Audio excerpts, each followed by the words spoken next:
ก็เอาจอมปักเปิงกฎหมายไทยว่าเพราะว่าไหนจึง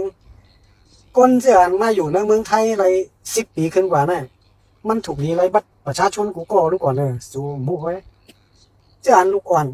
อันโปเป็นไตเมเป็นไตนั่นก็เหมือนกันพอมาเกิดในเมืองไทยมันถูกรีไรบัตรประชาชนไทยไหนลูกก่อนไรสัญชาติไทยไหนลูกก่อนสู่บุกเป็นสังแรกเพิ่นปันแต่เจ้าคือต่างเจ้าคือเพิ่นมีหักมีเงาเพิ่นอย่างแมวมูเซอร์ก้นลอยจังนั้นเพิ่นยกเว้นไตแมวเหลวไว้ที่เพิ่นปันเหนือเสียนั่งเพราะว่าเกิดในเมืองไทยเพราะว่าไหนเพิ่นมีคนทอกข่ามเป็นครูใหญ่ผอเพิ่นบอกว่าจองอกนั่นรับรองมีผู้กล้าผู้แก่รับรองมันถึงไรเป็นคนไทยกันเหลวก็ในนั้นมีคนเอาช่องว่างเพิ่นห้องเอาลงจังได๋เอาก็เฮ็ดอันตู้อันปลอมหากินเงินเป็นผู้กล้าผู้แก่เป็นครูใหญ่ผอกว่ารับรองอันตู้ปันอะไรเกิดในเมืองไทยเตะก่อนรับรองอันนี้ก็มีนำน่ะก็นั้นแหละแทงเมียวนึงคนไทยเอาไหนเพิ่งมาอยู่เมืองไทยเอาไหนมาอย่ามาเกามาเต๋าเหมือนจังไอ้ฮันไลยินหนูเนี่ยเอสตรงลงจังได๋ยังแค่นดิไทยนี่ได้เฮกังปัน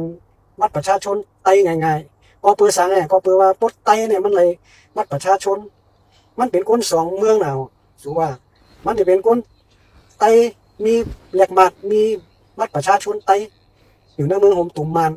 เนี่ยมันมีบัตรประชาชนไทยเพราะมันเฮ็ดพิษเฮ็ดเพียรอย่างมากเลยมันไปเขาว่าอยู่ในเมืองโฮมตุ่มในเมืองใต้พาก็มู่มันเฮ็ดพิษปักเฮ็ดเปิงมันโขจีกันกฎหมายเหมือนจังเมื่อวานมือซื้อในอู่ฮั่นนั่นน่ะเอากองไว้ยื้อคนตายง่ายๆพันกันเตียงกันลองเจ้าเนี่ยมันเฮ็ดให้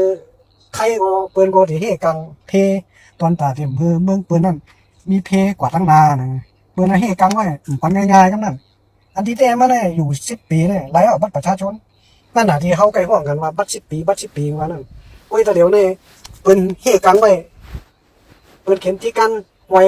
มาถึงอีกตอนนึงว่ายกเว้นไทยใหญ่อันนี้น่ะก็เปื้อเฮาหนังกันขึ้นได้ยากันขึ้น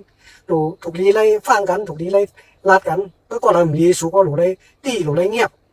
เหมือนจังเฮาว่าเขาเฮ็ดผิดกฎหมายไซเบอร์เอาข้อมูลเท็จใส่ในคอมพิวเตอร์จังได๋ก็เหมือนกันเพื่อมันเฮ็ดไรรถเลี้ยวๆจังนั้นเพื่อปัญหาเงียบมันไปของเมืองใต้เมืองมันสู่เนี่ยได้ไรบัตรประชาชน